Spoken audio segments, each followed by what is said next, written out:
Boa noite a todos, mais uma vez, né? Dando continuidade no Livro dos Espíritos. Já falamos aí há 2 domingos atrás, né, sobre a lei de sociedade. Entramos na lei do progresso, né? Capítulo 8, do livro 3. Já falamos do estado natural, falamos da marcha do progresso, de povos degenerados e agora dando continuidade à civilização. Certo?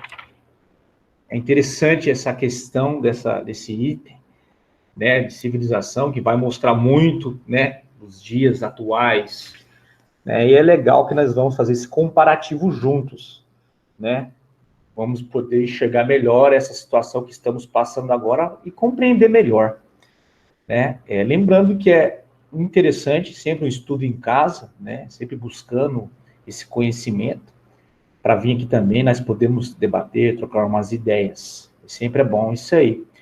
E também pode deixar sua dúvida no chat durante as exposições, né? Para após as 20 horas nós podemos bater um papo, poder responder alguma coisa aí. Legal? Dando continuidade então, civilização. Vamos ver, né? Primeiramente, o que significa civilização? Aurélio. Resultado dos progressos da humanidade em sua evolução social e intelectual. Então, bem resumido aí, é mais ou menos isso mesmo, a civilização. É o conjunto de seres, né, obviamente, no estágio evolutivo ali, concernente à situação da civilização. Tá bom? Vamos lá. Pergunta de Kardec aos espíritos. A civilização é um progresso ou, segundo alguns filósofos, uma decadência da humanidade? É um progresso incompleto. O homem não passa subitamente da infância à idade madura. É uma resposta. É racional condenar a civilização? Condenai antes aqueles que abusam dela, e não a obra de Deus. Então, lembrando que a civilização faz parte da lei de progresso. Agora nós já vemos conversando sobre isso, né? Então, se é parte da lei de progresso, é de uma obra de Deus. Porque não é senão o conjunto de pessoas. Nós já vimos também, lá atrás, da lei de sociedade, que para podermos evoluir, temos que viver em sociedade, temos que ter esse contato com outras pessoas de outras condições, né, evolutivas, para poder ir adquirindo essas qualidades, essas virtudes. Então, está tudo encaixado. Então, não é condenável a civilização, e sim quem usa dela, quem abusa dela. Nós vemos isso no passado, né, em algumas civilizações que existiram, nós vimos tiranias existentes, e hoje também é um pouco diferente, mas também vemos algumas situações desse tipo, né? Mas é aquela história, né? Nós estamos passando por isso, é a necessidade do momento, né? Temos que tirar o melhor disso sempre e continuar a caminhada, tá? A civilização se depurará um dia de maneira a fazer desaparecer os males que ela tenha produzido? Pergunta de Kardec, resposta dos espíritos. Sim, quando o moral estiver tão desenvolvido quanto a inteligência. O fruto não pode vir antes da flor. Já conversamos também sobre isso, essa questão da intelectualidade, da moral, né? Fomos criados, conversamos lá, fomos criados simples e ignorantes. Começamos a nossa jornada evolutiva com reencarnações, né? Numa situação de mundo primitivo, que é os primeiros, né? As primeiras reencarnações. Não tínhamos nada, como diz o Arquimedes, né? As 2 potes, temos que encher, e não tínhamos nada, fomos enchendo, só que o intelecto, ele vem à frente, né? Ele se desenvolve à frente, até porque, para nós podermos ter a razão de saber fazer as escolhas, né? Livre-arbítrio, fazer as escolhas. E assim, com o tempo, também vem a moral também. É um trabalho, né? Um dia vai chegar lá, andar juntos, as duas situações, sim. Mas ainda vemos que ainda não, né? Ainda estamos patinando na questão de ordem moral, mas o intelecto já mostrou que ele está andando bem. Se compararmos a época de Jesus, né, há pouco mais de 2000 anos, era bem diferente essa questão, né, da parte intelecta. E da moral também, obviamente. Hoje mudou sim a moral? Mudou, se comparado àquele tempo, mas o intelecto mudou muito. Você vê que está muito avançado. Mas isso é normal, até podermos ter depois o poder de escolha e rever quando erramos para retornarmos a fazer o que é correto. Por que a civilização não realiza imediatamente todo o bem que ela poderia produzir? Pergunta de Kardec. Resposta: porque os homens não estão ainda prontos nem dispostos a obter esse bem. Não seria também porque, criando novas necessidades, ela supercita paixões novas? Olha, sim. E porque todas as faculdades do espírito não progridem ao mesmo tempo. É preciso tempo para tudo. Não podeis esperar frutos perfeitos de uma civilização incompleta. Então, a natureza não dá saltos. É tudo passo a passo. Tudo ao seu momento. E o interessante é que nós conseguimos enxergar isso hoje um pouco, né? Ter um vislumbre, né? Obviamente, disso com o Espiritismo. Né? Podemos enxergar isso, que está acontecendo realmente isso. E poder entender, né? E até, de uma certa maneira, poder contribuir, porque essa é a ideia. Né? Quando você tem uma consciência, já tem um entendimento, uma compreensão, você pode se tornar uma ferramenta útil nesse processo. Por que sinais você pode reconhecer uma civilização completa? Vós a reconhecereis no desenvolvimento moral. Acreditais estar bem avançados, porque tendes feito grandes descobertas e invenções maravilhosas. Estais melhor alojados e melhor vestidos que os selvagens. Todavia, não tereis verdadeiramente o direito de vos dizer civilizados, senão quando houverdes banido de vossa sociedade os vícios que a desonram e puderdes viver entre vós como irmãos, praticando a caridade cristã. Até lá, não sois senão povos esclarecidos, não tendo percorrido senão a primeira fase da civilização. Comentário. A civilização tem seus graus, como todas as coisas. Uma civilização incompleta é um estado de transição que engendra males especiais, desconhecidos no estado primitivo.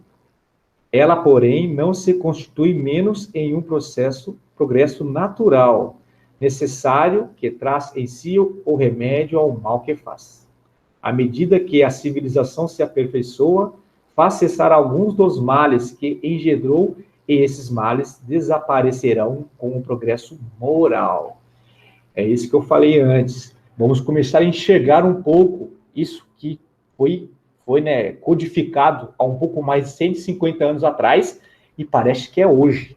Nós estamos falando de hoje, mas nós estamos falando de sempre, né? Porque se nós formos comparar o passado, como eu falei, a época de Jesus para cá, é isso que está acontecendo. A civilização, ela está, sim, evoluindo.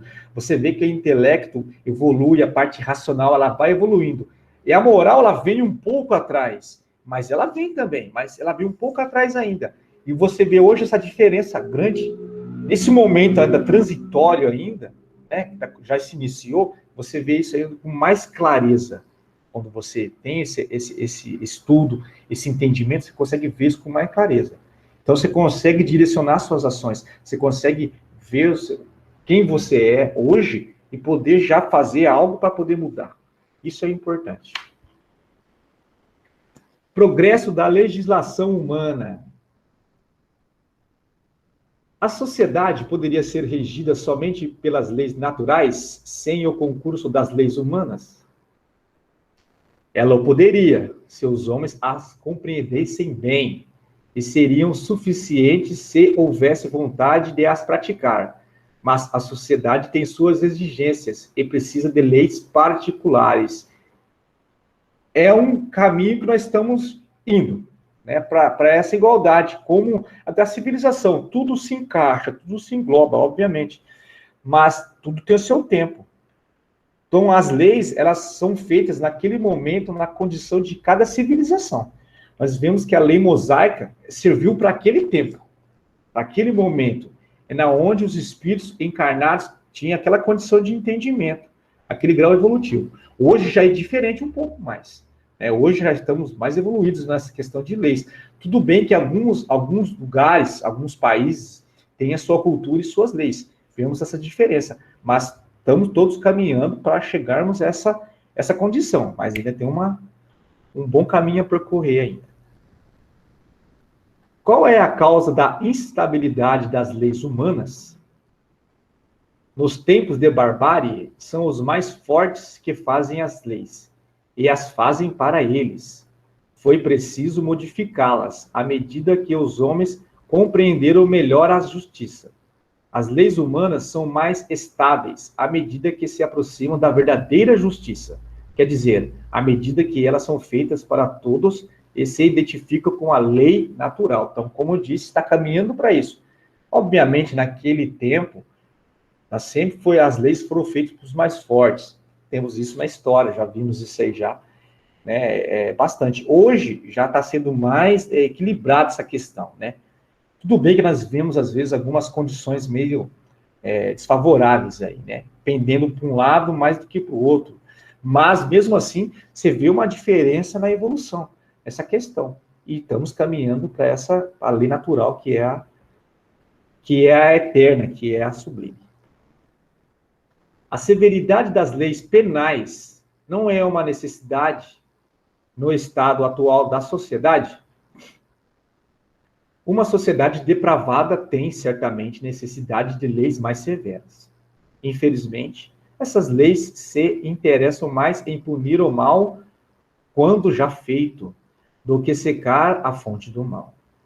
Não há senão a educação para reformar os homens, então eles não terão mais necessidade de leis tão rigorosas. Esse momento está convergindo para isso, né? Essa mudança planetária de condição, né, de mundo de prova e expiação para mundo regenerativo, começando esse processo, só que esse processo ele é longo.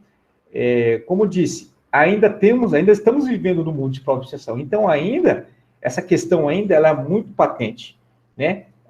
Algumas leis são muito, assim, até de formas brutas, né? Nós olhamos assim, de formas brutas, que vemos, assim, exemplo, pena de morte. Alguns lugares cortam a mão, né? Outros lugares têm a prisão perpétua. Cada lugar tem sua cultura e sua lei, mas é devido à condição do ser, condição do homem ainda. O importante é a mudança da criatura. Não é as leis que vai reformar a pessoa, sim, é íntima, tá? E isso aí é com o tempo mesmo, não tem como forçar isso. Tem que ser com o tempo, com as provas, com as várias reencarnações e com as expiações, para assim, com o intelecto avançado, poder entender que está agindo errado e voltar para o caminho certo. Como o homem poderia ser levado a reformar suas leis? Isso vem naturalmente pela força das coisas e a influência das pessoas de bem que o conduzem no caminho do progresso. Ele já reformou muitas e reformará outras. Espera. Isso reconforta. Você ter essa mensagem, essa resposta, que é uma mensagem, né? Querendo ou não, você vê isso hoje, nesses momentos, né? Nesses momentos de perturbação, de pandemia, de incertezas, né? De incertezas que, assim, quem não tem uma compreensão, um entendimento um pouco dessa situação, fica nessa situação de desespero, às vezes, né? Perturbado. É importante ter esse entendimento e a compreensão disso, porque isso é o fato, isso é real. É continuar trabalhando e esperar mesmo, porque tudo ao seu tempo acontecerá. Como veio sempre pessoas, criaturas, espíritos de luz nos auxiliar, também está acontecendo agora, para ajudar também, impulsionando, né, nessa evolução. Nós temos que ter olhos de ver, né, e ouvidos de escutar, isso é mais importante. E continuar a caminhada, essa postura de mudança mesmo íntima.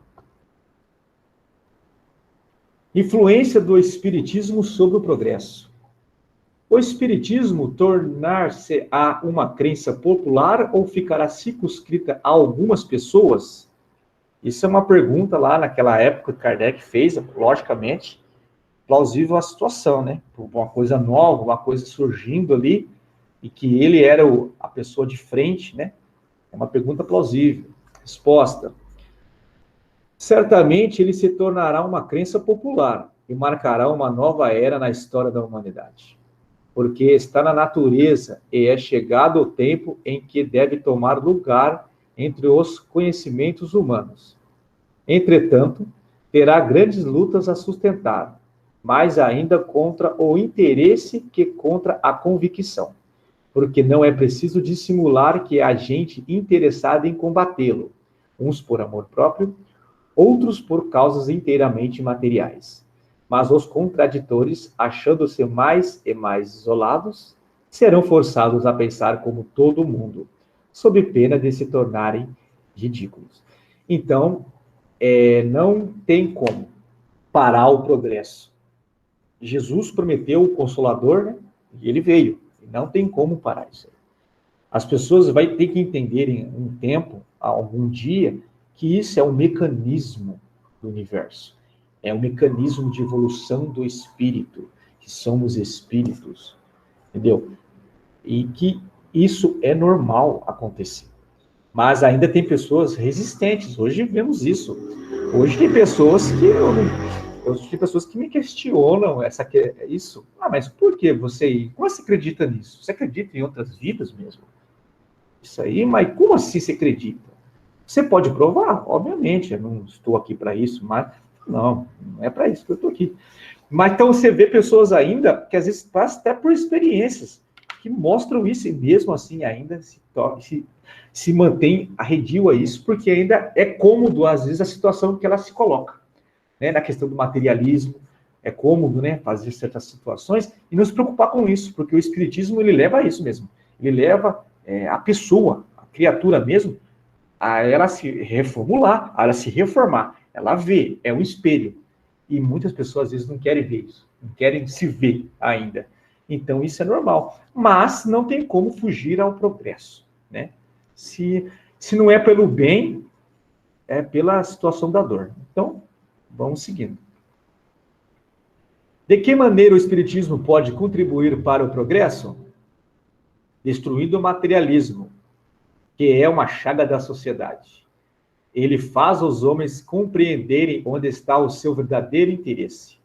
A vida futura não estando mais velada pela dúvida, o homem compreenderá melhor que ele pode assegurar seu futuro pelo presente, destruindo os preconceitos de seitas, de castas e de cor. Ele ensina aos homens a grande solidariedade que deve unir-os como irmãos. Esse é o objetivo. Estamos caminhando para isso? Sim, com certeza, estamos vendo isso, né? Mas, temos diferenças? Com certeza, vivemos num mundo de provas e expiações ainda. Temos ainda muitas divergências de ideias. Mas o Espiritismo veio para nos mostrar isso. A quem já entende como se comportar. Já lembra um pouco aquilo que Jesus falou, né? Eu estou aqui, eu sou o modelo e guia, entendeu? Às vezes que eu faço. Então, nós estamos procurando começar a fazer o que ele fez lá como exemplo. Essa é a ideia. Não é para temer que o Espiritismo não possa triunfar da negligência dos homens e de seu apego às coisas materiais? Resposta. Seria conhecer bem pouco os homens se pensasse que uma causa qualquer pode transformá-los como por encantamento. As ideias se modificam pouco a pouco, segundo os indivíduos, e é preciso gerações para apagar completamente os traços dos velhos hábitos. A transformação não pode, pois, se operar senão com o tempo, gradualmente, pouco a pouco. A cada geração, uma parte do véu se dissipa. O Espiritismo veio rasgá-lo completamente. Mas até lá, mesmo que só tivesse o efeito de corrigir um homem de um só dos seus defeitos, esse seria um passo que lhe teria feito dar. E por isso mesmo um grande bem, porque esse primeiro passo lhe tornaria outros mais fáceis. Então é isso que o Espiritismo veio fazer. Ele veio fazer isso mesmo, mostrar agora que sim, o caminho é esse, continue a trilhar, porque até Jesus nós estávamos na obscuridade, né, dos tempos. Depois dele, ele deu uma diretriz, mesmo assim, ainda caminhamos tortuosos, né, oscilantes em acreditar naquilo ou isso. Aí veio o Espiritismo e colocou, não, é isso que tem que ser feito. Cabe a cada um agora fazer a sua escolha, entendeu? A cada tempo, cada um faz a sua escolha, a sua necessidade. Quanto antes, menos sofrimento, né? Agora começa uma caminhada ascendente mesmo, melhor. Por quê? Quando você consegue fazer transformar um defeito em virtude, as outras já vai por consequência, já vai mais fácil. Por que os espíritos não ensinaram em todos os tempos o que ensinam hoje? É uma boa pergunta, né? Não ensinais às crianças o que ensinais aos adultos, e não dais para um recém-nascido um alimento que ele não possa digerir. Cada coisa em seu tempo. Eles ensinaram muitas coisas para que os homens não compreenderam ou desnaturaram, mas que podem compreender atualmente. Por seus ensinamentos, mesmo incompletos, prepararam o terreno para receber a semente que vai frutificar hoje. Como disse da questão da civilização, das leis daquele tempo, isso também é plausível. Por quê? Porque como que Jesus, exemplo, falaria do espiritismo abertamente lá? Se ele fosse falar naquele tempo sobre isso, ele não conseguiria dar 3 dias andando, pregando. Já ia ser crucificado antes. Então, tudo ao seu tempo, tudo ao seu momento, tudo ao grau de entendimento, né, do espírito. Hoje sim, temos condições de compreender hoje, de entender e de praticar, né? Mas outrora nós não tínhamos. Então, é tudo ao seu tempo. Visto que o espiritismo deve marcar um progresso na humanidade, por que os espíritos não aceleram esse progresso com manifestações tão gerais e tão patentes que a convicção será levada aos mais incrédulos? Vamos lá, mostrar para as pessoas ainda que não acreditam, ali, vamos mostrar os espíritos mesmo. Olha a resposta. Quereríeis milagres? Mas Deus os espalha a mancheia sob vossos passos, e tendes ainda homens que o renegam. O próprio Cristo convenceu seus contemporâneos pelos prodígios que realizou? Não vedes hoje homens negarem os fatos mais patentes que se passam sob seus olhos? Não tendes os que dizem que não acreditariam mesmo que vissem? Não. Não é por prodígios que Deus quer conduzir os homens em sua bondade. Quer deixar-lhes o mérito de se convencerem pela razão.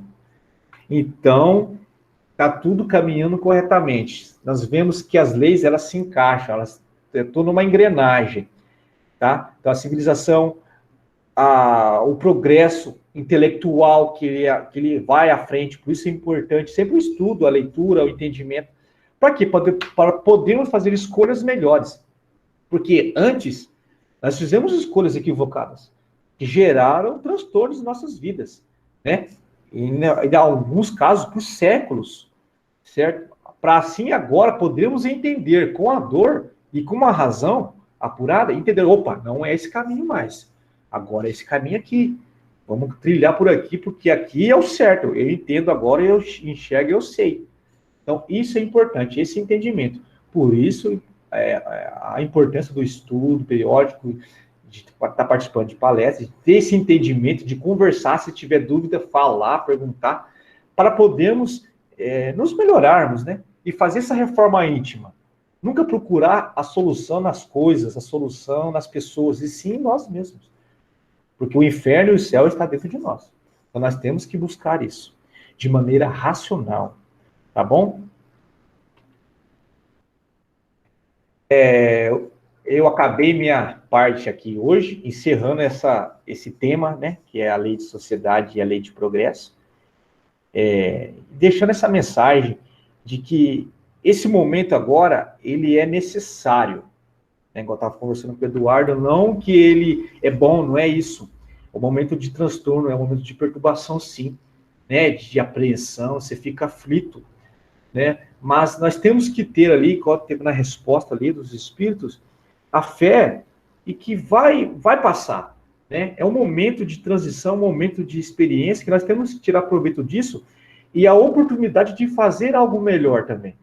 Não só de ficar, às vezes, isolado em nossas casas, logicamente que isso aí é um requisito importante, mas que nós possamos fazer algo também para as outras pessoas que estão em condições piores, né, nessa situação. Que possamos levar uma palavra de consolo, às vezes algo, um alimento, alguma coisa. Porque é momento de solidariedade agora, tá? E de colocarmos em prática isso, uma das leis, né, a lei de caridade.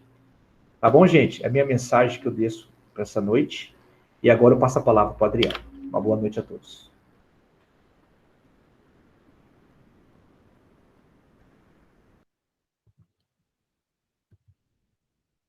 Boa noite a todos. Que a paz de Jesus esteja conosco nesta noite mais uma vez. E eu quero lembrar só a todos que participam do domingo à noite que o Alan e o Eduardo estão encerrando o livro dos Espíritos e eu e a Maiara, que estamos fazendo o Evangelho, já terminamos, estamos aguardando então que eles terminem para a gente poder depois iniciar juntos. Enquanto isso, nós estamos fazendo alguns temas avulsos. Na semana passada, nós fizemos umas reflexões sobre a filosofia espírita, né? Falamos um pouco de como funciona essa filosofia trazida pelos espíritos, e hoje, dando continuidade, falando da constituição do ser humano, do homem, né, do corpo do ser humano, no planeta Terra, com o auxílio dos enviados de Deus, nós aprendemos que o ser humano é constituído de alma, isso foi o finalzinho da semana passada, que é o espírito imortal encarnado, que tem a sua origem no princípio inteligente, que é o primeiro elemento, o principal elemento criado por Deus, como nós vimos. O seu perispírito, então a alma tem o seu corpo fluídico, que esse corpo fluídico é formado dos fluidos ambientes do planeta onde ele está vinculado. Esse fluido, esse perispírito, ele é uma derivação do fluido cósmico universal que nós vimos na semana passada. Também tem o corpo material, né, que é um fluido num estado materializado, que também é uma outra derivação do fluido cósmico universal, daquele segundo elemento, né, que o espírito imortal se utiliza como instrumento para o seu aprendizado e que serve também de agente sobre ele. E para que exista a vida no corpo material, do corpo material, o espírito, seu perispírito, se unindo ao corpo, molécula a molécula, também temos um outro elemento chamado princípio vital ou fluido vital, que também é uma derivação do fluido cósmico universal, segundo elemento do universo, que dá o fenômeno que a gente chama de vida orgânica. Então essa é a constituição do ser humano que o Espiritismo nos traz. Alma, perispírito, corpo, mais a vida orgânica do corpo. Então, nós espíritos, mergulhados nesse segundo elemento, que é o fluido cósmico universal, seu instrumento e agente, todos somos iguais no corpo orgânico, tanto para a dor como para o prazer físico, como nós vimos na semana passada. E vivenciamos situações que nos fazem evoluir em dois sentidos, que é como o voo do pássaro. que ele tem duas asas, e para que ele consiga ter um voo equilibrado, ele precisa das duas, que para o espírito, para que ele se desenvolva e evolua, ele caminha no sentido da inteligência e no sentido da moralidade. O da inteligência, partindo da ignorância, desenvolvendo, exercitando a nossa inteligência, adquirindo conhecimentos, desenvolvendo a razão e o livre-arbítrio. E, consequentemente, passamos a ser responsáveis por nossos atos, ficando, então, submetidos à lei de causa e efeito. E, no outro sentido, a outra asa do pássaro é a moral, que tem como origem, lá no início, na simplicidade. Não somos nem bom nem mal. Aí, então, desenvolvendo essa outra asa, podemos controlar a nossa vontade. Quanto mais nossa vontade estiver de acordo com as leis de Deus, as quais estão gravadas em nossa consciência, mais evoluídos moralmente estaremos. Então, essa é a constituição do ser humano, desenvolvendo esses dois sentidos. Conforme vamos desenvolvendo a inteligência, vamos deixando de sermos orientados exclusivamente pelo instinto. É uma outra força atuante no ser humano, que é o foco do nosso estudo hoje. Essa força também atua no reino vegetal e no reino animal, só que nestes casos de forma absoluta. No ser humano, só no seu início é que o instinto domina mais de forma absoluta, mas depois ele vai deixando. De que forma? Allan Kardec, na Gênese, faz um estudo mais aprofundado sobre o instinto e define que ele é uma força oculta, que direciona os seres orgânicos a atos espontâneos e involuntários, tendo em vista a conservação do corpo. Porque nós precisamos do corpo material. E o instinto, neste caso, ele tem uma função, ele existe aqui na vida material. Ele existe para a conservação da vida material. E os atos instintivos, percebemos eles porque eles não indicam uma reflexão, uma combinação, nem uma premeditação, ao contrário da inteligência. Porém, de uma forma aparentemente contraditória, Kardec afirma que o instinto é um guia seguro, que nunca se engana, revelando, por trás uma causa inteligente, essencialmente apta a prever, direcionando os seres de uma forma automática a esses atos espontâneos e involuntários, com o objetivo de proteger e conservar a vida orgânica. Kardec indica ainda que o instinto ele não é um atributo do espírito imortal. Como a gente viu, ele tem a função de proteger a vida orgânica. Então ele não é um atributo, como a inteligência, o instinto não é um atributo do espírito, como a inteligência moral. Porém, ele não pode proceder da matéria. Esse é um raciocínio de Kardec. Pois se assim fosse, nós teríamos que admitir que a matéria é inteligente, até bem mais inteligente e previdente do que a alma, pois a gente acabou de ver que o instinto ele não se engana, ao passo que a inteligência pode se equivocar, a inteligência ainda é em desenvolvimento. O instinto, não, então ele não pode ser da matéria. Na espécie humana, é frequente o instinto e a inteligência se revelarem simultaneamente nos mesmos atos, em vários atos. Um exemplo, no caminhar, Kardec fala que o movimento das pernas é instintivo. O homem põe maquinalmente um pé à frente do outro sem pensar. Quando, porém, ele quer acelerar ou demorar o passo, levantar o pé para desviar de um tropeço, ele calcula, ele combina, ele age com deliberado propósito. Então aí é a inteligência, diferente do instinto. Então a impulsão voluntária do movimento é ato instintivo. Agora a calculada direção do movimento é ato inteligente. Que a inteligência é do espírito, o instinto, Kardec está analisando, não é atributo do espírito imortal, e ele está analisando que também não pode ser da matéria, porque senão a matéria seria mais inteligente que a alma. Ele percebe, então, uma atuação quase total do instinto no bebê.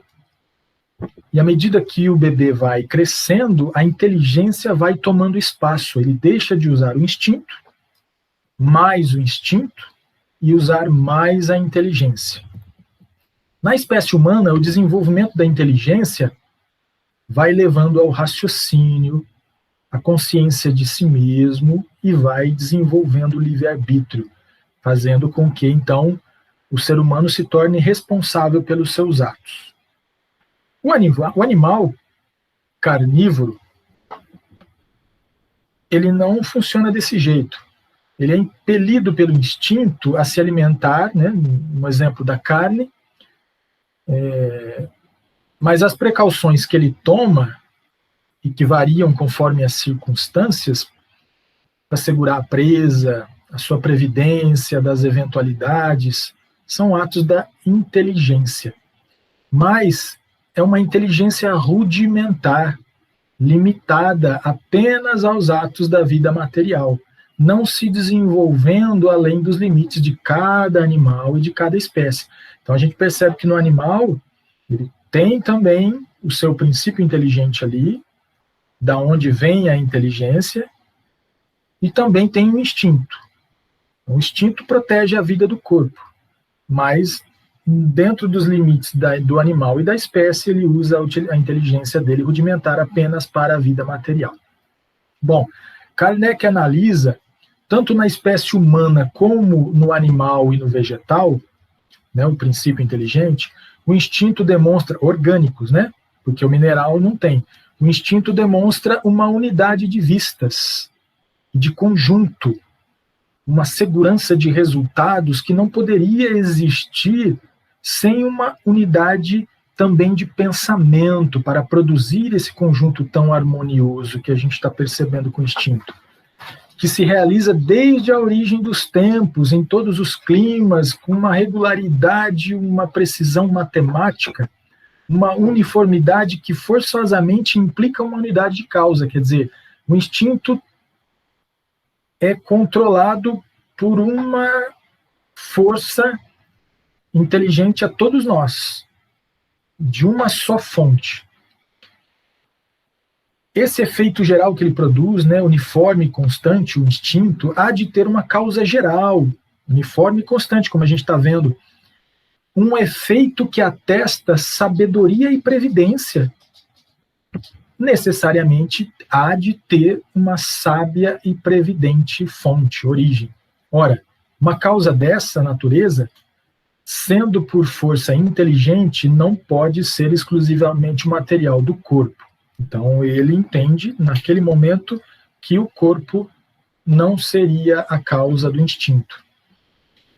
E ele analisando, nós não conseguimos nos deparar nas criaturas de Deus, ou encarnadas ou desencarnadas, as qualidades necessárias para a produção de tal resultado.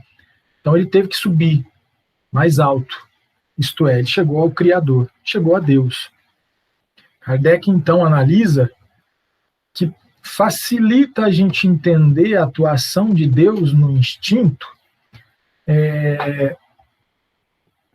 quando dessa ação providencial imaginamos todos nós, como vimos na semana passada, criaturas de Deus, penetradas, mergulhadas, envolvidas por um fluido divino, que é o fluido cósmico universal, soberanamente inteligente. Compreenderemos, então, que a sabedoria previdente e a unidade de vistas que presidem a todos os movimentos instintivos, né, do instinto, que se efetuam para o bem de cada indivíduo. Tanto mais é ativa essa solicitude, quanto menos recursos tem o indivíduo. A questão do animal é absoluto e do ser humano já é relativo à medida que desenvolve a inteligência. Por isso é que ela se mostra maior e mais absoluta nos animais e nos seres inferiores. O instinto tem uma atuação muito mais forte, muito mais efetiva e absoluta do que no homem. O instinto materno, o mais nobre de todos, que o materialismo rebaixa ao nível das forças atrativas da matéria, fica realçado e enobrecido. Então, por intermédio da mãe, olha só que maravilhoso. O próprio Deus vela pelas suas criaturas que nascem no corpo orgânico. E as mães e os pais são os co-criadores. Kardec escreve dessa maneira, essa maneira de considerar o instinto dele naquela época, embora chegando a Deus como causa do instinto, uma causa só, essa origem é forçosamente hipotética, ou essa maneira de entender o instinto, e não apresenta caráter seguro de autenticidade. Né? Olha a humildade de Kardec para ser tida como uma solução definitiva. A questão, sem dúvida, ele analisa que seria resolvida um dia, quando se houverem reunidos os elementos de observação que naquela época ainda faltavam. E a solução que mais se aproximar da verdade será, de certo, a que melhor condiga com os atributos de Deus, isto é, com a bondade suprema e a suprema justiça. Recentemente, um estudo realizado por Marise Simões e Alexandre Fontes da Fonseca, pesquisadores espíritas, essa pesquisa denominada de Instinto e Inteligência de Origem Divina na Matéria, olhem o tema, Inteligência de Origem Divina na Matéria, propõe uma solução, eles propõem uma solução alternativa que satisfaz as condições apresentadas por Kardec e não conflita com a visão da ciência. E que essa proposta pode ser resumida assim. Então, o que eles falam? O instinto é uma ação puramente material, mas cuja inteligência tem origem divina e não na matéria. Olha só que interessante.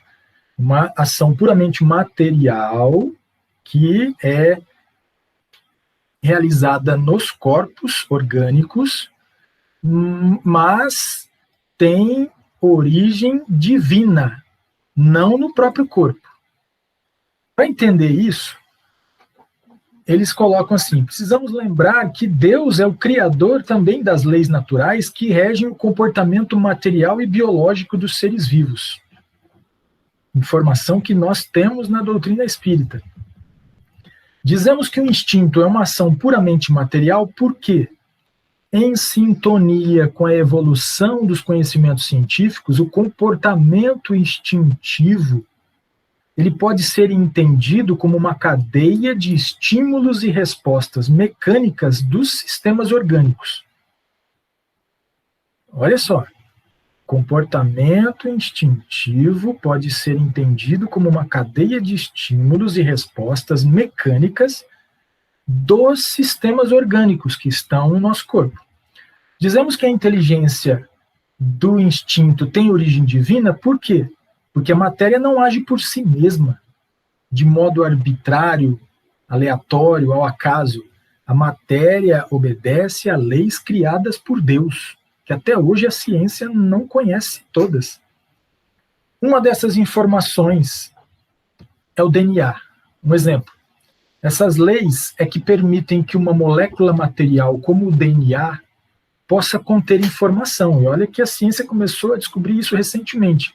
A estrutura dessa molécula só foi descoberta muito tempo depois de Kardec, e embora a ciência de sua época já conhecia os rudimentos da hereditariedade, seus mecanismos bioquímicos, ainda eram desconhecidos, né?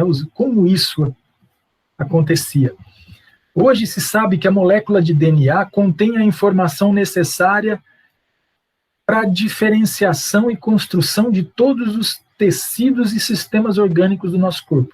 E a gente não sabe como é que elas fazem isso, como é que elas se dividem e vão para cada tipo de tecido e órgão do corpo, bem como na produção de enzimas, nos hormônios e demais substâncias que regulam o funcionamento da nossa máquina biológica. E mais ainda, hein? O DNA permite que essa informação seja passada à descendência, sem necessidade de aprendizado de determinados comportamentos. Então, está lá no DNA. Somente Deus, de infinita sabedoria, seria capaz de incutir nas leis consideradas cegas da matéria as regras necessárias para a produção da vida em toda a sua beleza e diversidade, como encontramos na natureza. Assim, como os elementos da tabela periódica que a gente conhece, a gente aprende na escola, diferem apenas nas quantidades das partículas subatômicas presentes, né, nelas, os diferentes seres vivos, então, eles divergem na quantidade de informações que estão presentes na sua molécula de DNA. Ou seja, a sabedoria divina foi tão surpreendente que permitiu, na escala de tempo maior, que os seres vivos evoluíssem na forma e função biológicas, né, a evolução das espécies de todos os tempos, rumo ao aprimoramento do corpo, né, o nosso equipamento biológico, que o ser inteligente utiliza para o seu progresso. A cada encarnação, o ser precisa de um corpo cada vez mais preparado, mais complexo, mais condizente à sua inteligência que está evoluindo também. Então, nós estamos acostumados a considerar a máquina humana algo extraordinário. Entretanto, nos esquecemos que o seu funcionamento, a máquina orgânica, né, o seu funcionamento e a manutenção decorrem de um conjunto de leis materiais que agem no corpo em perfeita sintonia para manter o equilíbrio e o automatismo de diversas funções biológicas. Aqui, ó, o equilíbrio e o automatismo de diversas funções biológicas. Nós estudamos na ciência, você começa a aprender sobre o sistema nervoso parasimpático, que é aquele sistema que nós não temos controle. Pode estar ligado aqui? Então ele continua, por exemplo, não precisamos nos concentrar para digerir alimentos, manter o coração batendo e as demais funções automáticas do corpo. Isso permite que o espírito imortal que está encarnado possa realizar obras que desenvolva sua inteligência e moral. Ele não precisa ficar preocupado com isso. Inclusive o instinto, né, as informações do instinto que ele não precisa aprender. Isso vem trazendo a descendência corpo a corpo. Assim, a solução que esses dois pesquisadores, né, Marise e Alexandre, propõem e apresentam para a origem do instinto nas leis da matéria, como a gente acabou de ver, que são por natureza de origem divina, as leis da matéria são de origem divina, concilia o fenômeno material do instinto, que ele é realizado no corpo, né, com todas as suas propriedades previdentes e inteligentes, e o caráter divino da inteligência que a regula, quer dizer, parte das leis divinas do Criador no próprio equipamento biológico. Então, o elemento que faltava a Kardec, que permite direcionar a inteligência divina à função biológica de sua natureza inteligente, é a descoberta do DNA, segundo essa proposta de Marise e Alexandre, e do código genético que permitem que a informação inteligente possa ser inscrita nas entranhas de cada ser. Marise e Alexandre, como Kardec, estão conscientes que essa proposta suscita várias questões científicas, né, que envolvem os limites entre a ação material do instinto e a ação inteligente, né, do próprio espírito, que aguardarão para receber uma análise doutrinária mais aprofundada. E eles esperam que o presente trabalho estimule reflexões futuras. Porém, isso em nada diminui ou prejudica a grandeza de Deus ou de seus atributos. Pelo contrário, essa solução demonstra a sabedoria divina que de leis materiais comumente consideradas cegas, foi capaz de gerar funções materiais inteligentes e sábias destinadas à manutenção e à conservação das criaturas vivas. Então, esse estudo que eu quis trazer para a gente hoje, né, falando dos dois atributos do ser imortal, né, do voo, para que a gente, como espírito imortal, consciente, possamos realizar a nossa conquista evolutiva de forma equilibrada. Precisamos da inteligência, do desenvolvimento da inteligência, do desenvolvimento da moral, para que a gente consiga voar de forma equilibrada rumo à perfeição, mas que para desenvolvermos, esses dois atributos, nós precisamos mergulhar na matéria constantemente, e na matéria nós temos essa outra força, o instinto que atua, como desenvolveu Kardec, mostrando para a gente, e que esses dois pesquisadores trazem para a gente essa proposta que, por enquanto, é muito lógica, tem bom senso, e que nos apresenta de uma forma racional a explicação da origem e o funcionamento do instinto. E teremos muitas coisas ainda para aprender sobre isso. Na sequência, nosso tempo está esgotando, eu vou tentar entrar, além do instinto que nós vimos, né? Então, inteligência, moral, o instinto, nas paixões, virtudes e vícios. Mas isso fica para uma próxima oportunidade. Eu vou encerrar por aqui, e depois a gente, depois da prece final da primeira parte, a gente pode conversar um pouquinho sobre algumas dúvidas que surgirem sobre o instinto, ok?